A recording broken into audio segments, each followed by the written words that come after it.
All right, we're into chapter 24, Acts 24, if you have it. We did a little bouncing around the past couple of weeks. I was at lesson 43, then back to 42. So we'll stay on track and get lesson 44, Acts chapter 24, because it kind of follows in sequence. No need to jump into 45 and then having to come back. So we'll stay on course where Brother uh, Chris and Brother Wendell have been so graciously uh, teaching for the past couple of weeks, and they're out today. So we'll be in Acts chapter 24. If you have it, we'll be there in just a second. So this has kind of been a narrative going forward from Acts chapter 22, of course, when Paul again addresses and testifies and talks about his citizenship. Again, where he tells his story, his conversion story, Acts 22. And then in Acts 23, we find him before the council, before the Jewish council, and testifying before Ananias, the high priest. And then he had to be rescued out of that situation. One of the Roman guards saw that they would pull him apart because they were so angry with Paul because of because of testimony that they had before the council. And so he pulled him out and took him into custody there in Jerusalem. All right, and so now we get into Acts chapter 23. Uh, we Excuse me, 24. We remember that Paul was in prison in Caesarea, and so he had been arrested in Jerusalem, and so he had learned of a plot against his life by 40 men. In Jerusalem, they wanted to kill him, and so there were certain men that took a vow, took a curse. They were under a curse, under oath that they would not eat until Paul was dead. That's how bad they wanted to get rid of Paul. There were 40 men that took this curse that they would not eat until he was dead. And so Paul's sister learned of this and told her son, and then he went to the prison in Jerusalem where Paul was being held captive. Of course, the Romans had pulled him out of that situation because the Roman that was there saw that they were going to pull him apart, had put him in the custody in Jerusalem for Paul's own safety. So then his sister's son came and told Paul of the situation, and then Paul told the prison guard to take him to the head of the prison, and he told him this plot. And so, because of this plot, learning of this plot of the Jews that were going to wanted to kill him, then the Roman guard put together a number of men and horsemen and all that, and in the middle of the night transferred Paul from Jerusalem up to Caesarea, which is the province of Judea. That's their Roman headquarters is in Caesarea. The Jews, that's their city, where they have their council. Of course, the governors from Caesarea would come up to Jerusalem because it's up to Jerusalem, down to Caesarea. Caesarea is more toward the coast for the Mediterranean, but Jerusalem's up on a hill, so you have to go up to Jerusalem. So they would, of course, go up to Jerusalem, and they had a place there that they would sit and be there, especially for different festivals and feasts. Remember when Pilate was in Jerusalem for the Passover, was there with the Jewish celebration. So anyway, Paul is transferred to Caesarea to foil the plot of these 40 men that want to kill him. Now, this is not going to be the last time they want to kill Paul. We'll see in chapter 25, there are men that want Paul to be brought back from Caesarea back to Jerusalem, and they plan to try to ambush him and assassinate him on his way back to Jerusalem. So, but that's another story in chapter 25. So he's been transferred to Caesarea to foil a plot. He has been in prison often, as he himself would say in 2 Corinthians chapter 11:23. He had been bound, he had been chained, he had been oftentimes in prison. Luke recorded an earlier imprisonment in Acts chapter 16 that deals with Paul. Um, Never before, though, had he had endured confinement day after day, week after week, month after month, year after year. Paul, did anybody know how long will Paul be in this imprisonment here in Caesarea, between Jerusalem and Caesarea? How long is Paul going to be in prison? Paul in prison. He makes it over eventually after chapter 25. We'll learn of him going to be sent to Rome. So yes, Paul has been in prison before, but never such as this situation here. And another famous imprisonment. How did that end up when Paul was in prison, chained up between the guards? How did that end up? How did that end up? And first, Philippian jailer. Remember the jailer that was converted because um, uh, he was going to kill himself, thinking the prisoners were gone. Paul said, "Do yourself no harm. We are all here." And so, man was converted. All right. So, but never before has Paul been in this week after week, month after month, year after year type of imprisonment. Somewhat, fortunately for Paul, it did not take very long for the high priest to arrive uh, in Caesarea. Right. So in Acts 24, we read about Paul's trial before Governor Felix. The trial is very similar to the trial of Jesus before Pilate. Felix recognized Paul's innocence, as did Pilate recognized Paul's innocence. What you'll find here from the Romans, what they're going to recognize right off the bat is, does this have anything to do with official Roman law and official Roman rules? What is this? Those governors recognize this is more of what about what? What is this about? The Jewish laws. Y'all stuff. This is your laws, your religion, your mysteries and superstitions, as one call it. This is about y'all superstition. And so the Romans are looking at it as like, this ain't got nothing to do with us. This has nothing to do with Rome. He hasn't committed. We're not talking about sedition or treason against the Roman Empire. This is a so the governors are going to recognize this is an infighting amongst the Jews. This is one of your guys that used to be one of your guys, but what has Paul done? Why is Paul no longer one of their guys? He's been converted. I mean, this is a guy. So just think about in situations when you've been a staunch stand-up guy for somebody in their association or one of the people that they've used, and now all of a sudden you flip. What do those people do against you? They discredit you. They discredit you. Now, we don't have to go very far to see this happen every day. Every day. Uh, you know, uh, we have our former president, a lot of people that were his allies, staunch friends. You can go back and look at videotape, arms around them, embracing them, saying great things. Oh, they're great people. But as soon as those people flip and take the opposite side, what do? Discredit them. Now all of a sudden the backlash was that, well, wait, just over here, y'all was together. They worked for you. They were part of your allies, part of your network. But when they think differently, or all of a sudden come out or different, or decide to run for office against you, now all of a sudden the narrative changes. All of a sudden you discredit them. But like, why are you discrediting somebody that was so close? Well, this is what's going on with Paul. Paul was one of their guys, a Pharisee of the Pharisee out rounded up Christians. Now he's on the other side for them. Yes, Brother Bob. Paul rest, there was speculation by the Romans, and he was an Egyptian. He started to have problems now. So that confusion, I believe, lasted for a while, why they held him as long as they did. And still under that impression that he was still a insurrectionist. Insurrectionist. Yep. Yes, sir. Okay. All right. To this, even though it's mostly Jewish, and causing the most problems.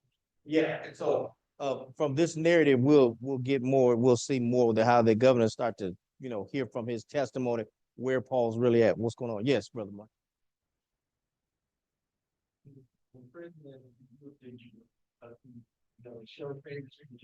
Yeah, yeah, yeah. Well, especially you'll see that with after Felix Festus's replacement. I mean Felix's replacement. You'll see that in Festus as Festus comes on as the new governor, goes up to Jerusalem to meet with them. Yeah, he's gonna try to do everything to do them a solid, do them a favor. He's a new governor, just taking control. He doesn't want to get sideways with the Jews. As we see, if you go back to Pilate and look at all the governors and see the relationship with the Jews were not an easy people to govern. They were not an easy people to govern. Of all the people that the Romans governed, usually the Romans came in, they took over. It was their laws, it was their rules, and their way. The Jews get a lot of levity and a lot of leeway because of what? Their Jewish religion.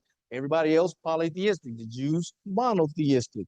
And so their rules, their customs, so they were given a lot of leeway to have under the Romans have this their own council, the Sanhedrin, and their own chief priests and their own traditional system of religious government and civil government. This was allowed to exist underneath the Romans, and then even you have the Herods who were the king, but the kings weren't over the governor. The governors were really over them. But then you had this other line of people who were given this province. You have the Herods, and then the Jews. So the Romans had to kind of walk a tightrope with the Jews with all their different things because the Romans really didn't want to get their hands involved in their religion. So they let them have it, allowed that level of leadership to take place while they still remained in power. So the Jews were not always an easy people to deal with. And as we saw with Pilate, with Jesus' trial, and as we see with this, they're not, the Jews were willing to amp up the pressure and ratchet the pressure down on you as a governor. So you go and try to get along with the people. Yes, Brother Bob. I believe it was in 23 as well, kind of changed to the chief priest, Ananias. You read about him, and he's more than Annas or Caiaphas. Yeah. He was not helping. Yeah, yeah. As a new chief priest comes in, yeah, he's even more self-serving, even more political and politically motivated than Ananias was, and so yeah, he's willing to use all of those things against the Roman governor. So so Felix recognizes Paul's innocence as Pilate did with Jesus. Felix wanted to do a favor for the Jews, so he kept Paul in custody. Pilate wanted to keep the Jews pacified, so he had Jesus crucified. So the Romans do anything they can to try to keep peace with the people. Pilate offers, "I'll let him go. I'll whip him and beat him up and let him go. Do the prisoner exchange." As they did at the Passover, they cried for Barabbas. So now let's get into get into our chapter 24. Let's read verses 1 through 9 of chapter 24. Somebody read verses 1 through 9. See the denunciation against Paul. Descendant from glory in the name.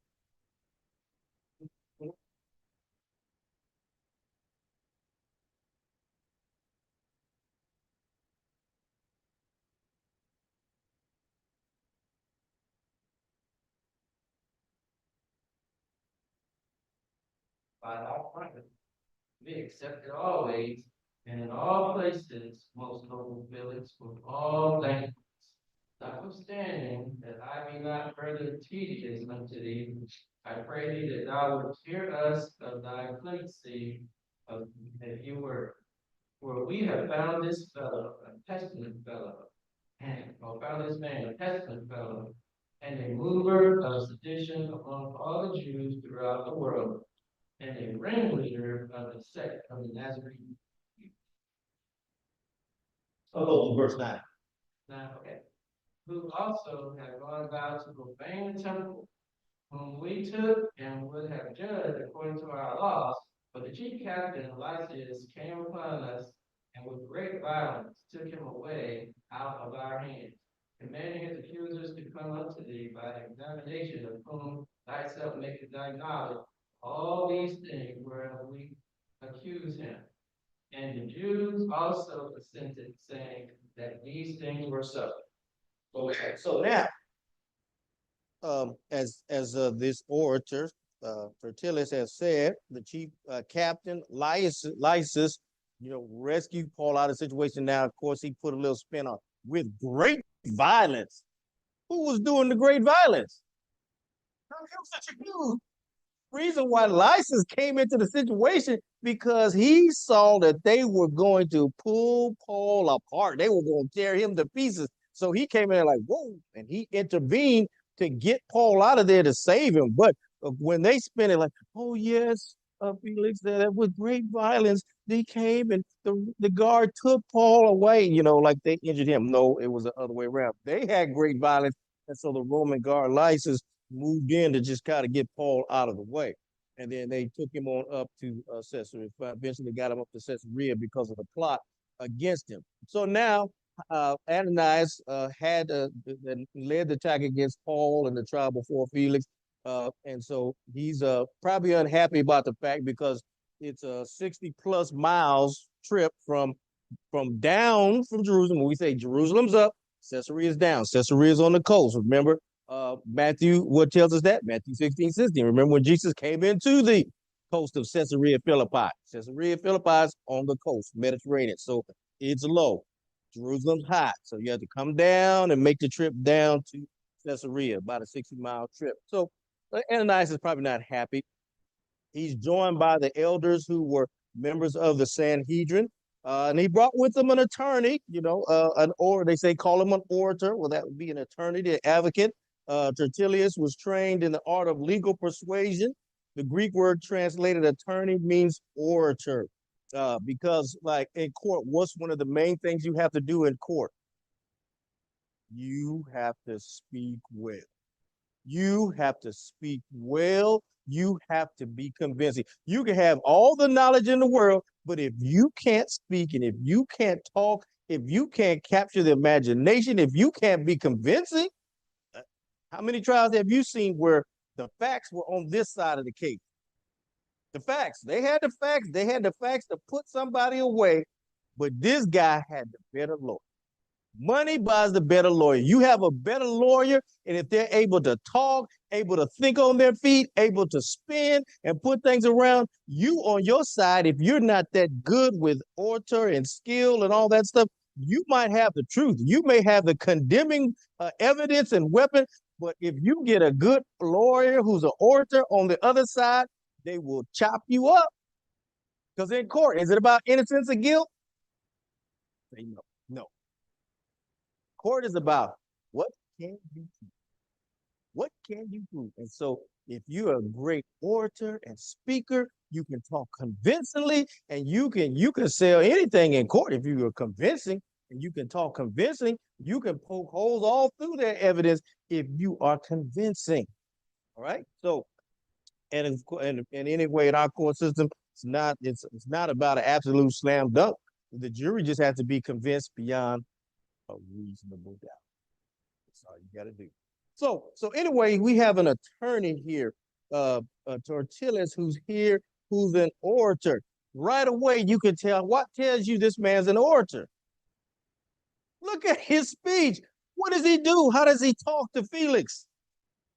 Yeah, he's buttering him up. And so when he called Tertullius, he began saying, see that by thee enjoy great quietness. What is he saying about the governor, about Felix here? Okay, hey, first thing off before we get going, hey man, you're doing a great job.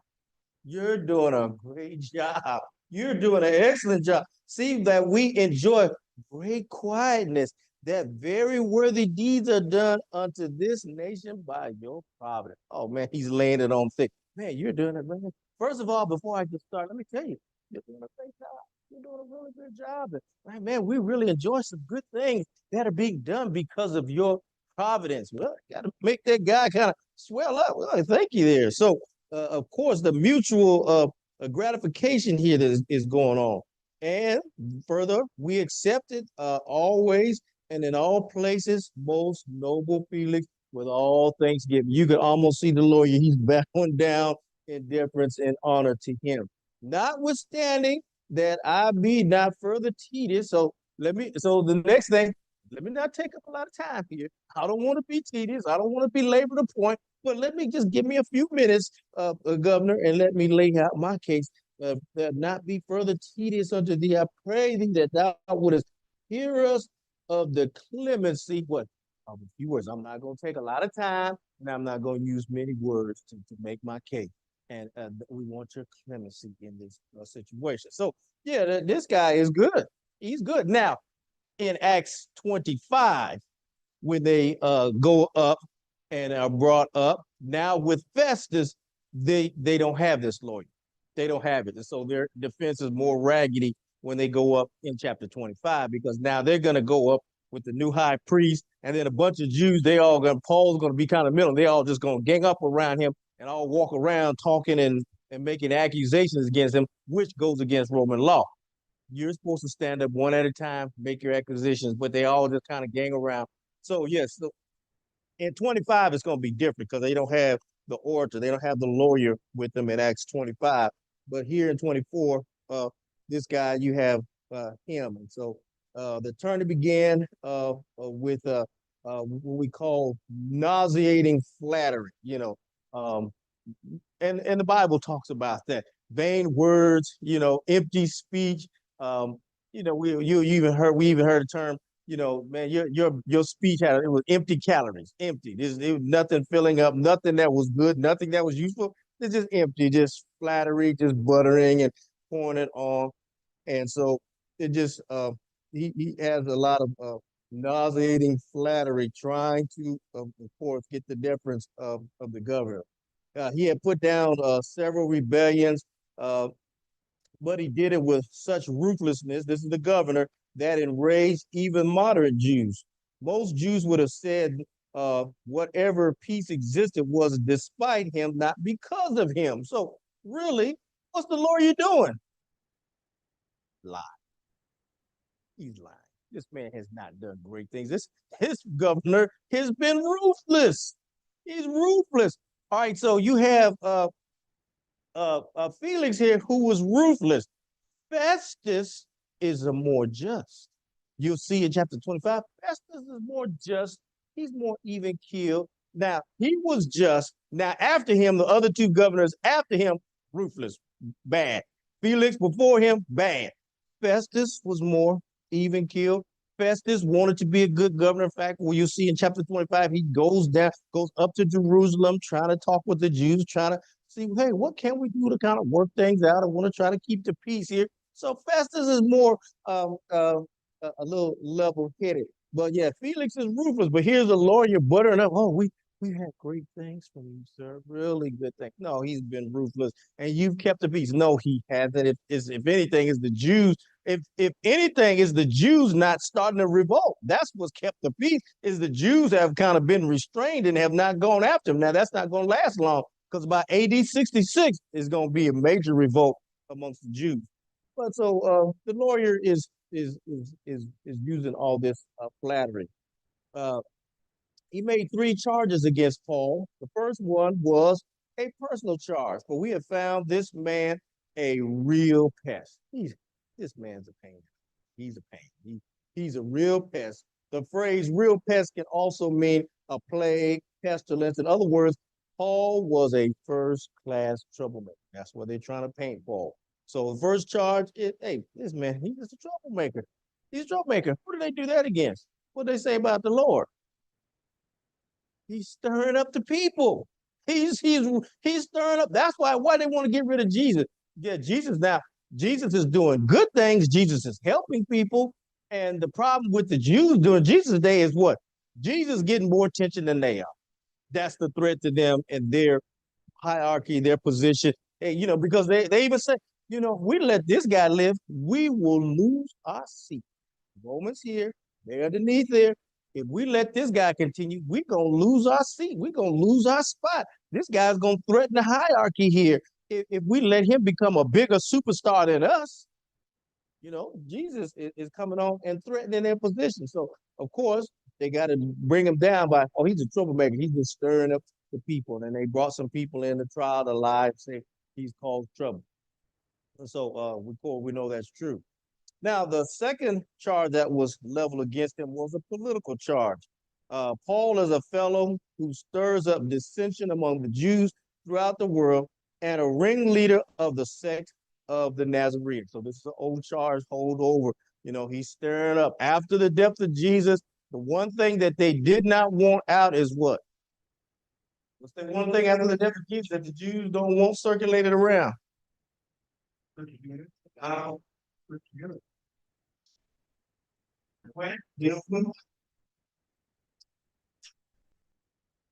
He don't want, they do not want you talking about Jesus is alive because he was enough problems while he was while they knew him alive. He was enough problems to them. So now after his death, they want him to be dead, and they want the story and the legend to die as well. They do not want that back circulating. So all of the sect of the Nazarenes, their whole thing is that this Jesus, whom they saw crucified, is what? Even though they saw his body, even though those people there had witnessed the crucifixion, and so these folks have been running around since the time of Christ. And so this is a second political charge. He's stirring up dissension among the Jews throughout the world. He's a ringleader of the Nazarenes. Now that's interesting that they call Paul a ringleader of the Nazarenes. What had Paul originally been with the Nazarenes? He was their persecutor. He was there vehemently trying to put them in jail, had orders from the high priest to put them in jail. Now he's been accused of being the ringleader of them. Where before, uh, uh, early on, when we meet Paul, Paul was not the ringleader of the Nazarenes. So this charge would be the most significant to Felix as he was commissioned with keeping the peace. There was an element of truth to it as well. This order had occurred in many places Paul had been. If we look at Acts 13 and 15, Acts 14, 5 and 9, Acts 17, Acts 18, where they had to break up the crowd, up in Ephesus, Acts 19, 23 through 41. So yeah, there have been some incidents, but why were the incidents? Why did they take place? Why was there trouble when Paul preached? Because they didn't want they didn't want to hear what Paul had to say. So they got upset. So a lot of times when Paul's preaching, they get upset. In fact, the reason why he's here in this imprisonment now is because what? They were going to pull that man apart. If Lysis has to come in there and rescue and get them out of this way, they try to pull them apart. Other times, the crowd rushed in and Paul they was able to get him out of there and they let him over a wall in a basket to get him out of there. So many times Paul had close calls and scrapes. Other times he did actually get physically beaten, put in prison. So yeah, there was some trouble, but it wasn't because Paul was trying to cause the trouble, or was what he was saying and what he was doing was so against what the Jews thought that caused that they brought the violence out when he said things that they didn't want to hear.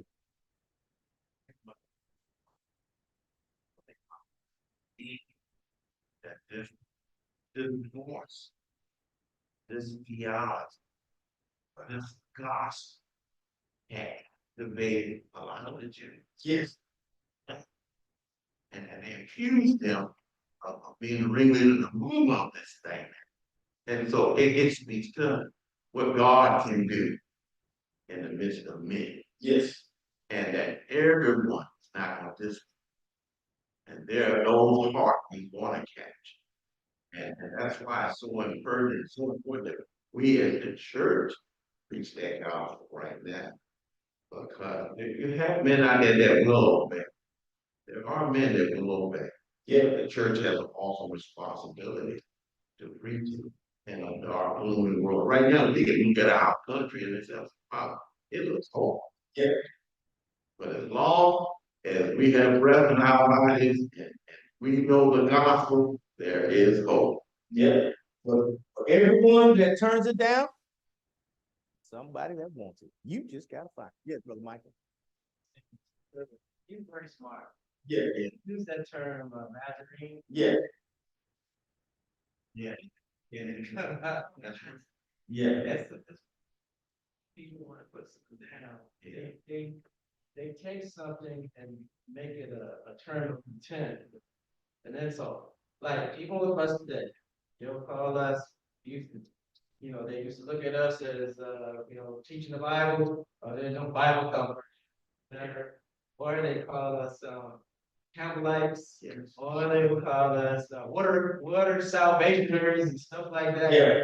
That's double salt. It's the same thing that the Tulips and whoever came to the term, is using, and he's making that appeal to, you know, this court situation to make it, to put down Paul. Yeah. You know, make him look lesser than, and so, you know, say, hey, yeah, you don't wanna defend this man, yeah, just, let's get him out of here. You know, after he done flattered the guy. Yeah, that's what they do more. Out of Caesarea so they can get him back to Jerusalem. Because if they get him back to Jerusalem, they're gonna do what they want to with him. So that's their whole thing, is to get him out. So they're trying to do everything to defame him. And just like you said, that they defame us. What do? They go after those things that are critical tenets of our faith. Baptism, salvation through baptism. So they go after all those things. But really, when you go after those things, what are they doing? They're really, in a kind of a backward way, are giving credence to it, that it is important, that it is significant. Because if it wasn't significant, they wouldn't try to attack it. They wouldn't try to attack it. They wouldn't try to go. You go back to Acts 18, the man, when they came out, Galileo came out and broke up this crowd. He said, look, if this is nothing, it's gonna go away on its own. It's gonna go away and fall apart on its own. But if it is something, you can't stop. If it is something, you can't stop it. So y'all go home, because if it's nothing, this little thing, it's gonna go away. It'll dissolve. But here we are, thousands of years later. What? Still here. We're still preaching it. We're still teaching it. They tried to put the Bible away, ain't put it away yet. Still the bestseller, still around the world, translate all languages. You can't put it away. You can't, as Brother Greg preached a lesson, you can't dispense with God's word. You try to hide it. Everybody try to do things. They try to cut it up and take pieces. They try to mistranslate it. Still here. It's still here. And as Brother Greg said, it'll be here with you now, and it'll meet you in the judgment. The words I spoke, Jesus said, them to be the ones that judge you in the last day. It's gonna be here when you hear, it's gonna be here when you're born, it's gonna be here while you live, it's gonna meet you when you die. Somebody's gonna say some words from it when you die, and it's gonna be there to meet you in the judgment. You can't get away from it. You can't get away from it. So yeah, they're trying to defame Paul here, and call him the ringleader of the sect of the Nazarenes, anything to try to bring him down. So this charge would have been most significant to Felix, as he was commissioned with keeping the peace, and as we said, there was some elements of trouble, but usually brought on by other people. We know that, remember when he was in one place, and then they ran him out of town. They went to Thessalonica, and the people from the other place ran down and caused trouble in the place they was at. So a lot of times when Paul was on his missionary journeys, trouble would follow him, because people that caused problems in one place will come and cause problems in another spot. The phrase ringleader of the sect of the Nazarenes in verse 5 is noteworthy. The word translated sect is the word from which we get the English word heresy. And Tertullius used this as a term of derision against him. When he called this despised group a sect, he was suggesting that Christianity was an illegal religion and should be abolished by Rome. And of course, you reference when Jesus came on, when the disciples saying, "Hey, I met Jesus," and that could any good thing come out of that? Nazareth was a slow backwater. One of the most far out provinces, had a mixture of Jewish and Gentile people, so it was looked down. It was not one of the higher provinces. So people down in Judea is like, oh, that Jerusalem, Galilee was the country to them. And so, yeah, so Tertullius is trying to suggest this is an illegal religion. The third one was a pious charge, a religious charge, and he even tried to desecrate the temple, as mentioned in Acts 23:6, 23 verse 6. But when Paul perceived that one part, remember when Paul was in there, when he perceived, when he's with the council, one part of them was Sadducees and the other part were Pharisees, he cried out to the council, "Men and brethren, I'm a Pharisee, the son of a Pharisee, of the hope and resurrection of the dead, I am called." And so that caused division in that council, because a great part of them were Pharisees, even some of the scribes, and so they believed in the resurrection and they believed in spirit, which the Sadducees didn't. So once that came out, then that kind of shut that whole thing down in Acts chapter 23. So so he closes by implying a conspiracy here. So this is a legal religion; it should be shut down. And so Tertullus closes by implying a conspiracy here in verses 6 through 8. Some versions include these verses with brackets, some without. Lysis had used excessive force in stopping the Jews from killing Paul, which we know Lysis only gets in there to rescue Paul as he sees the Jews are going to tear him up. Yes, brother Bob. But it's the profaning that go back to 21:28, where he says the further brought Greeks into the temple and have polluted the holy place. That profaning the temple as well. I guess it can be seen as that that he would bring outside. What outsiders were allowed into the outer courtyard, so I don't know if he brought them into the inner courtyard area. Yeah, so yeah, that would also stick to those charges, and then the division that he calls in chapter 23 and verse 6. And so yeah, so here Tertullus's final comments is that you know that the guard Lysis had used great excessive force in stopping the Jews from killing Paul, and verse 23, chapter 23, verse 27. Tertullus, having done all he could to prejudice the governor against Paul, says that once Felix had all the facts, he would rule in their favor. Hey, you're going to see our point of view. Once you look at all this, you're going to see it the way I just have told you. That's what a good lawyer does. He tries to reframe his argument. And at this point, the high priest and the elders gave their amens as they were there. Some of the council was there. Yep, this is right. Rather than calling witnesses, which could have resulted in inconsistent testimony, they tried to sway the governor Felix with their united voices. That they likely were likely hoping that Paul would incriminate himself by his own defense. So now let's look and read Paul's defense. Chapter 10, chapter 24. Let's look at verse 10. Let's look at Paul's defense. And the governor had put him under the answer, for as much as I know, thou hast been many years a judge of the nation. I do not want you to answer my Again, by acknowledging Felix's experience dealing with the Jews, there was no empty flattery to try to get on Felix's good side. There was only one simple thing. I know you're qualified, and I'm happy to make my defense. So he doesn't try to butter him up and sway him one way or the other. He just says, look, I know you're qualified to do this. You've had a great experience dealing with the Jews. And so I'm happy to stand before you. All right, now as we go forward, Paul answered the charges made against him. He started out with their charge that he was an agitator in verses 10 through 12. And he says he had gone, we'll just summarize instead of reading since we're running up against the clock. He had gone to Jerusalem to worship, as he states. He had only been in Jerusalem about a week. If the trial was on the 5th day after he left Jerusalem, he would have been in Jerusalem for 7 days, including the time he spent in prison. Some commentators think that 12 days is only referring to the time he spent in Jerusalem, including the time he spent in prison. Either way, most of the 12 days he was in jail and unable to cause any problem. They had locked him up and he was in prison. He then said that they could not prove any of the charges in verse 13.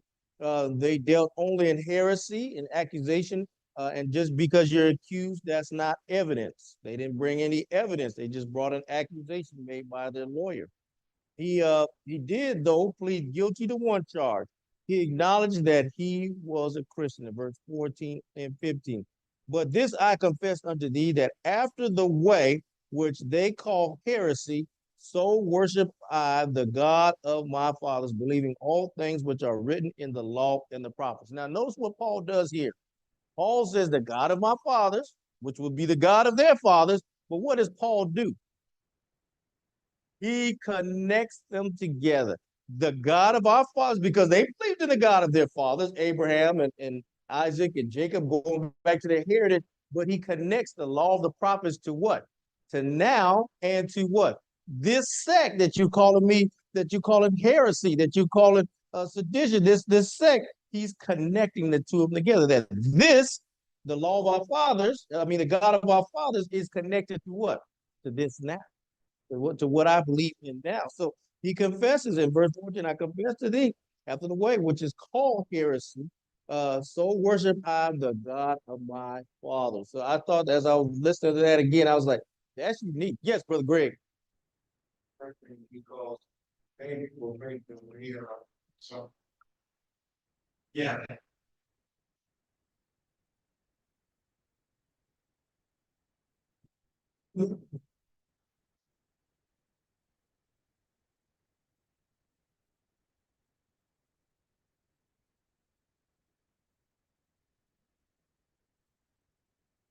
They might hurt other people. I always tell people, listen, you know, and you just call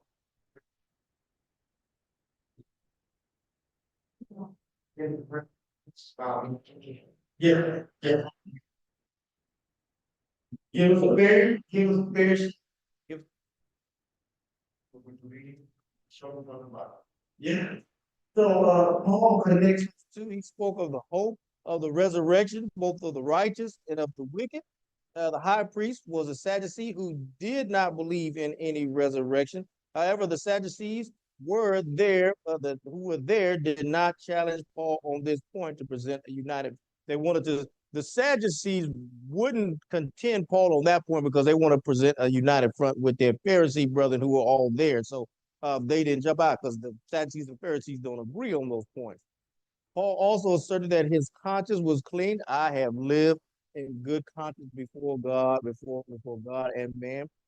Do my best comes from the Greek word, which indicates practice and self-discipline. Paul says, I've been self-disciplined. Even when he was persecuting the church, was Paul self-disciplined? Yes, he was very self-disciplined, very motivated.